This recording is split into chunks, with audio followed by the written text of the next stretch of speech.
सच्चिदानन्दविग्रह अनादिरादिर्गोविन्द सर्वकारणकारणम् चिन्तामणिप्रकरसद्मसुकल्पवृक्ष लक्षावृतेषु सुरभेरविपालयन्तम् लक्ष्मीसहस्रशतसम्भ्रमसेव्यमानम् गोविन्दमादिपुरुषं तमहं भजामि वेणुं पुणन्तमरविन्ददलायताक्षं बर्हार्वतं समसितं बुधसुन्दराङ्गम् कन्दर्पकोटिकमनीयविशेषशोभम् गोविन्दमादिपुरुषं तमहं भजामि आलोलचन्द्रकलसद्वनमाल्यवंशी रत्नाङ्गदप्रणयकेलिकलाविलासम् श्यामं त्रिभङ्गललितं नियतप्रकाशम् गोविन्दमादिपुरुषं तमहं भजामि अङ्गानि यस्य सकलेन्द्रियवृत्तिमन्ते पश्यन्ति पान्ति कलयन्ति चिरं जगन्ति आनन्दचिन्मयसदुज्ज्वलविग्रहस्य गोविन्दमादिपुरुषं तमहं भजामि अद्वैतमच्युतमनादिमनन्तरूपम् आद्यं पुराणपुरुषं नवयौवनं च वेदेषु दुर्लभमदुर्लभमात्मभक्तो गोविन्दमादिपुरुषं तमहं भजामि पन्तास्तु कोटिशतवत्सरसम्प्रगम्यो वायोरथापि मनसो मुनिपुङ्गवानां सोऽप्यस्ति यत्प्रपदसिन्ध्यविचिन्त्यतत्वे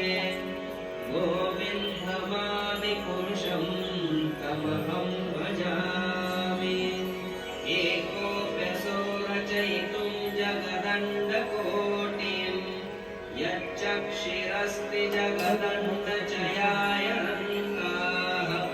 अण्डान्तरस्थपरमाणुचयान्तरस्थम्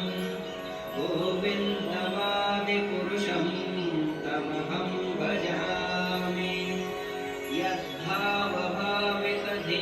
मनुजास्तथैव सम्प्राप्य रूपमहिमासनयानभूषाः सुप्तेर्वदेव निगमप्रतिगस्तु वन्दे गोविन्दमादिपुरुषं तमहं भजामि आनन्दचिन्मयरसप्रतिभाविताभिः ताभिर्यदेव निजरूपतया कलाभिः गोलोक एव निवसत्यखिलात्मभूतो गोविन्दमादिपुरुषं तमहं भजामि प्रेमाञ्जनच्चुरितभक्तिविलोचनेन सन्तः सदैव हृदयेषु विलोकयन्ति यं श्यामसुन्दरमचिन्त्यगुणस्वरूपं गोविन्दमादिपुरुषं तमहं भजामि रामादिमूर्तिषु कलानियमेन तिष्ठन् नानावतारमकरोढुवनेषु किन्तु कृष्णस्वयं समभवत्परमः पुमान्यो गोविन्दमादिपुरुषं तमहं भजामि यस्य प्रभवतो जगदण्डकोटि कोटिष्वशेषवसुधादिविभूतिभिन्नम् तद्ब्रह्मनिष्कलमनन्तमशेषभूतम् गोविन्दमादिपुरुषं तमहं भजामि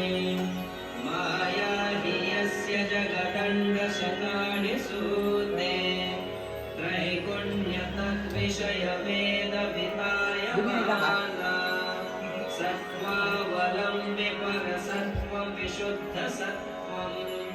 गोविन्दमादिपुरुषं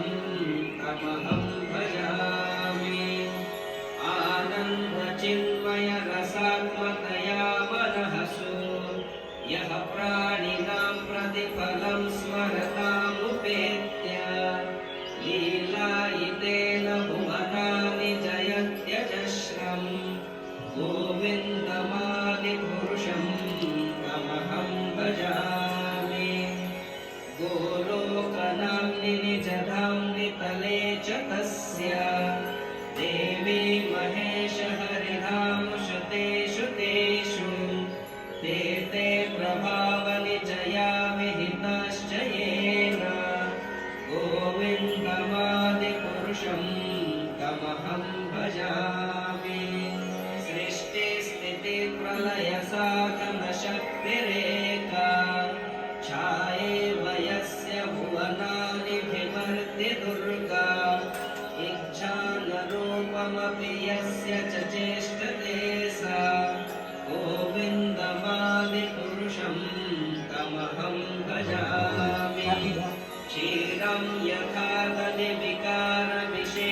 विकारविशेषयोगात् सञ्जायते न हि ततः पृथगस्ति हेतोः यः शम्भुतामपि तथा समुपैति कार्यात् गोविन्दमादिपुरुषं तमहं भजामि दीपाचिरेव हि दशान्तरमभ्युपेत्य दीपायते विमतु हेतु समानधर्मा यस्तागृहेव हि च विश्रुतया विभाति गोविन्दमादिपुरुषं तमहं भजामि यः कारणानवजले भजति स्म योग निद्राम् अनन्तजगदण्डसमो मकूपः आधारशक्तिमवलम्ब्य परां स्वमूर्तिम्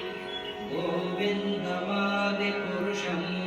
तमहं भजामि यस्यैकनिश्वसितकालमुखावलम्ब्य जीवन्ति लोमविलजा जगदण्डनाथाः विष्णुर्महान् सहिहयस्य कलाविशेषो गोविन्दमादिपुरुषं तमहं भजामि आस्वान्यतात्मसकलेषु निजेषु तेजः स्वीयं क्रियत्प्रकटयत्र पृथक्त्वदत्र ब्रह्मा यदेश जगदण्डविधानकर्ता गोविन्दमादिपुरुषं तमहं भजामि यत्पादपल्लवयुगं विनिधाय कुम्भ तन्वे प्रणामसमये सगणाधिराजाः विघ्नान् विहन्तुमलमस्य जगत्त्रयस्य गोविन्दमादिपुरुषं तमहं भजामि अग्निर्मही गगन अम्बुमरुर्दिजश्च कालस्ततात्ममनसेति जगत्त्रयाणि यस्माद्भवन्ति विभवन्ति विशन्ति यं च गोविन्दमादिपुरुषं तमहं भजामि यच्चक्षुरेश सविता सकलग्रहाणां राजा समस्तसुरमूर्तिरशेषतेजाः यस्याज्ञया भ्रमति संवृतकालचक्रो गोविन्दमादिपुरुषं तमहं भजामि धर्मोतपापनिचयश्रुतयस्तपांसि ब्रह्माण्डिकेटपतगावहदश्च जीवाः यत्तन्नमत्र विगमप्रकटप्रभावा गोविन्दमादि